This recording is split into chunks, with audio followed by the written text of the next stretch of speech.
My dear friends, today we bring you an incident that will make your skin crawl. This is a story that will shake your heart. A fragile girl, shivering and gasping in the pouring rain, stumbled into the hut of an old fakir. What that arrogant and cunning fakir said and did to the terrified girl will leave you astonished. This forest was no ordinary place. It was a desolate and frightening jungle, where in the silence of night, not just people, even animals feared to set foot. In that very lonely forest lived a nearly 60-year-old fakir, known far and wide as Baba Rahmat. Despite his frail body, his tall frame and piercing eyes still carried a certain aura. For many years, he had built his hut in this remote wilderness and spent his days in solitude. It was a night like no other, midnight, with a terrifying atmosphere all around. The wind in the jungle howled with an eerie sound, thunder roared in anger, lightning tore through the sky, and the heavy rain made every tree tremble. Baba Rahmat, as usual, sat inside his hut, sometimes lost in deep thought, sometimes softly humming to himself. Suddenly, a knock at the door shattered the silence. Not once, but again and again, someone kept knocking, as if desperately begging for shelter to save their life. Baba Rahmat was startled. Who could possibly come to this desolate jungle in the middle of the night? He quickly got up and opened the door. For a moment, his eyes froze at the sight before him. Standing there was a breathtakingly beautiful yet terrified young girl. Her clothes were soaked in the rain and she was trembling. In her eyes was a fear so intense, as if some great danger was chasing her. Baba Rahmat took a deep breath and spoke in a gentle voice. "Child, who are you? How did you come alone into this jungle at such a night? Outside there is a storm, darkness, and heavy rain. Where have you come from and whose protection did you rely on?" Baba Rahmat asked. Shivering, the girl began to speak. "Babaji, my name is Noor. I am a resident of Noorpur village.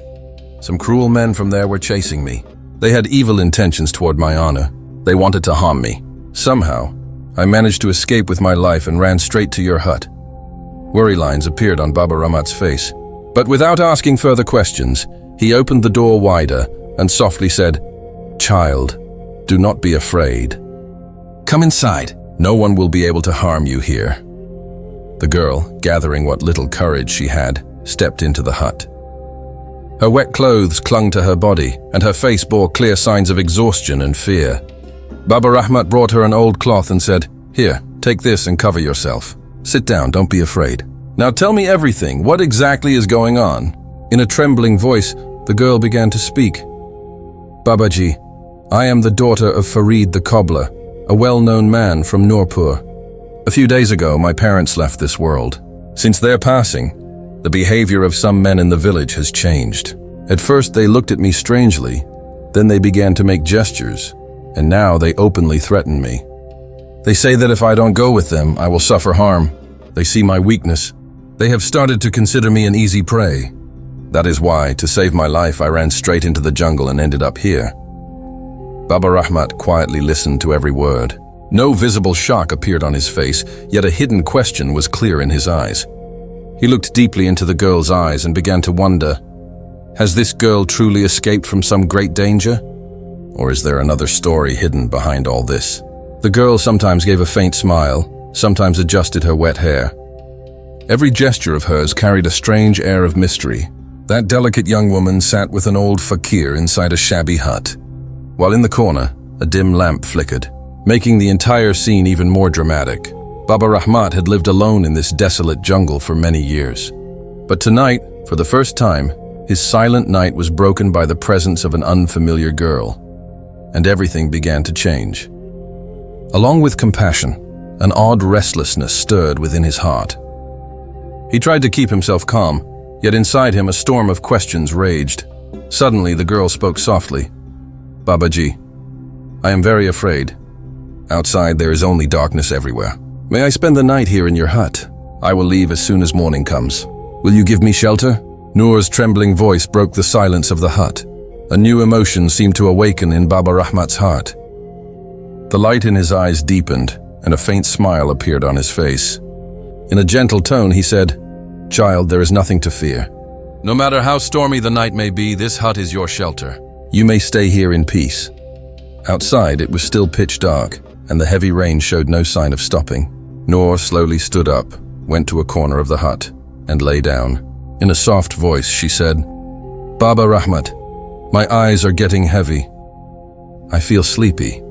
As soon as she closed her eyes and lay down, a strange turmoil stirred within the old fakir's heart. After so many years of silence, his heart suddenly felt alive again.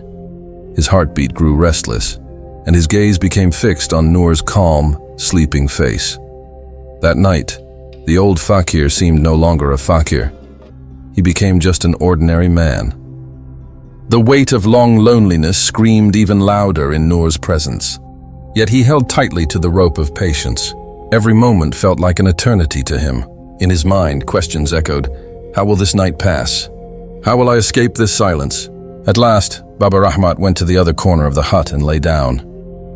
He closed his eyes, trying to call sleep to him, but sleep seemed offended and kept its distance. Baba Rahmat tossed and turned all night, struggling to calm his mind. But his heartbeat only grew louder and louder. The emotions he had suppressed for so many years now seemed unwilling to remain under control. Suddenly, Noor's sobbing broke the dreadful silence. Baba Rahmat jolted upright. He saw Noor slowly crying, tears rolling down her cheeks, her expression filled with a dark, unbearable pain. The fakir quickly sat beside her and spoke gently. "Daughter Noor, what happened? Why are you crying? What sorrow is so deep that your tears will not stop?" In a broken, hiccuping voice, Noor replied, "Baba Rahmat, what has happened to me? It is not easy to put into words." Hearing this, Baba Rahmat was stunned. With a look of astonishment, he said, "What secret is this, one that cannot be spoken to anyone? If you wish, tell me. Perhaps I may understand something."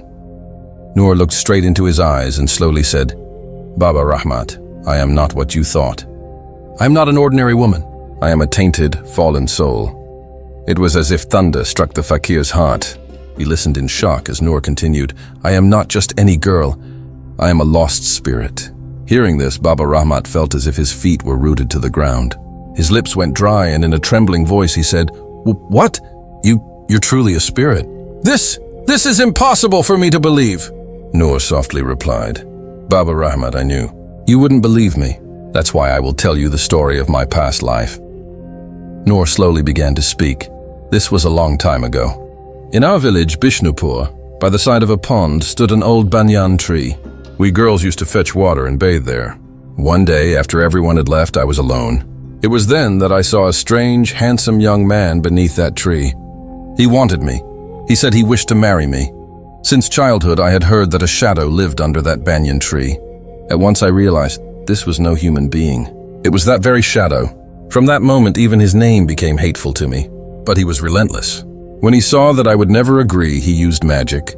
Under the spell of that magic, I fell completely into his grasp. Against my will, he married me. But what he truly wanted was that I should belong to him from my heart. He could not force my feelings, yet he desired that I would willingly come to him. Even on our wedding night, I kept him away. After that, his nature changed. He began to beat me. When my body was nearly half dead, he said to me, "You will die, but your soul will never find peace. You will only find peace when you unite with an old man." Hearing this, Baba Rahmat's chest trembled. A storm of fear swept through his heart. A dreadful thought struck him. Perhaps Noor had come to him only to fulfill that curse. Could it be that Noor has come to me just to break that terrible spell? The suspicion struck his mind like lightning, and indeed, Noor held his hand and whispered, "Baba Rahmat, I am not lying. If you do not accept me tonight, then my soul will wander this jungle forever. I will never find release." The fakir's whole body began to shake. Sweat dripped from him. The girl he had thought to be helpless and innocent now claimed herself to be a fallen spirit. He stared at Noor with frightened eyes, yet her beauty, her enchanting gaze, still seemed no less than that of a celestial maiden. Noor spoke slowly. "Baba Rahmat, it's only for one night. If you stay with me, my soul will be freed, and your night will also become blissful." The fakir's heartbeat quickened. His body was drenched in sweat. Before he could speak, Noor moved closer, her breath mingling with his. Suddenly, a terrifying sound echoed outside the hut. Baba Rahmat ran outside in panic. He saw a monstrous jinn sitting on the branch of a huge tree. As soon as he noticed it, the jinn began to take human form and advance toward him. In fear, the fakir turned to Noor and shouted, "Noor! Who are you really?" But Noor gave no answer. Her face sank into silence as if lost in another world. Meanwhile, the jinn drew closer. Its eyes blazed like burning coals. Trembling, the fakir spoke through chattering lips.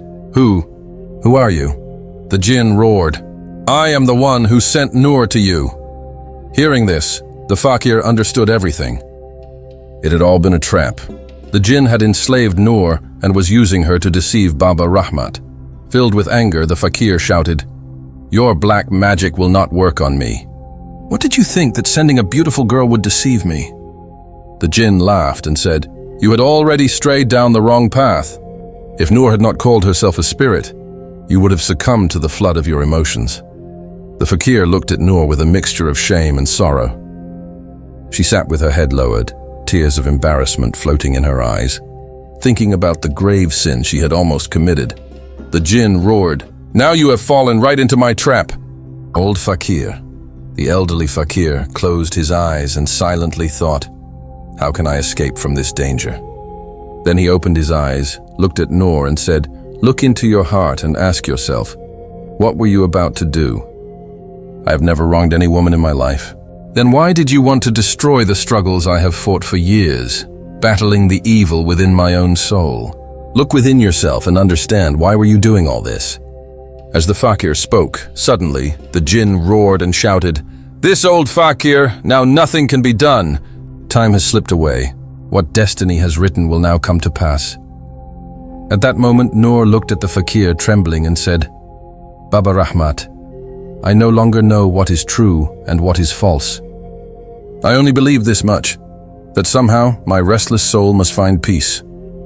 The elderly fakir replied in a gentle voice, "Child Noor, the path to peace is never easy. To extinguish the fire within, you must discover your true self. The battle of a lost soul is one you must fight alone." He closed his eyes and slowly continued, "This struggle belongs to your soul. No one else can fight it for you. This is a war you must face alone." Hearing this, Noor seemed to awaken suddenly. Slowly closing her eyes, she whispered, "Baba Rahmat, perhaps you are right. Now I must fight this battle myself." Then she opened her eyes and faced the terrifying jinn, roaring, "Yes, I am ready." Noor stepped forward. Fear no longer touched her face. Instead, it shone with courage and determination. She reached out and tried to overpower the fearsome jinn. The jinn tried to stop her, but by then, it was too late. When Noor's hand touched the jinn, a terrible storm erupted in the sky. The wind's intensity grew so strong that the entire jungle began to shake. The jinn screamed and flew into the air, desperately trying to save itself, but this time it was over. A power awakened within Noor, an inner strength capable of freeing a lost soul. She was no longer dependent on anyone. With her own courage, she set out to destroy the jinn. The jinn wailed and screamed, but in Noor's eyes burned only the fire of vengeance and an unyielding determination to bring peace. Using all her strength, Noor seized the jinn and with a final decisive blow tore its soul apart forever. Instantly, the jinn vanished into smoke like fire. The storm ceased, and calm light returned to the hut. Noor opened her eyes and saw the old fakir standing before her. His face bore no anger, only a peaceful smile. Blushing, Noor lowered her head and said, "Baba Rahmat, I was about to make a terrible mistake. You saved me from that jinn's trap. I am truly grateful to you." The fakir smiled simply and said, "That was my duty. Guiding a lost soul to the right path is true service. Now you are free. Go wherever your heart wishes." Noor stood tall with peace in her heart. Her eyes shone with courage and the light of a new life. She stepped out of the hut. This time, her footsteps no longer trembled. Instead, a cool breeze of freedom flowed around her. She walked along the jungle path, where a lost soul never returns. Friends, the lesson we can learn from this story is, man's true battle is not with others, but with his own fears and weaknesses. If we learn to control our mind, no devil, no trap can deceive us. Remember, no matter how sweet evil appears, its outcome is always destruction. But if the heart is strong, even the darkest path can turn into light. Friends, these stories are not incidents from the Quran or Hadith. They are inspired by real events in our society. And we have shown, using Quran and Hadith, how such situations can be resolved. Let us know in the comments which country you are watching this video from. Friends, if you want to watch more Islamic stories and educational videos, subscribe now to our N Moral Stories YouTube channel. See you in the next video. Until then, may Almighty Allah grant us the guidance to stay on the right path. Ameen summa ameen. Assalamu alaikum wa rahmatullahi wa barakatuh. Wa alaikum wa rahmatullahi wa barakatuh.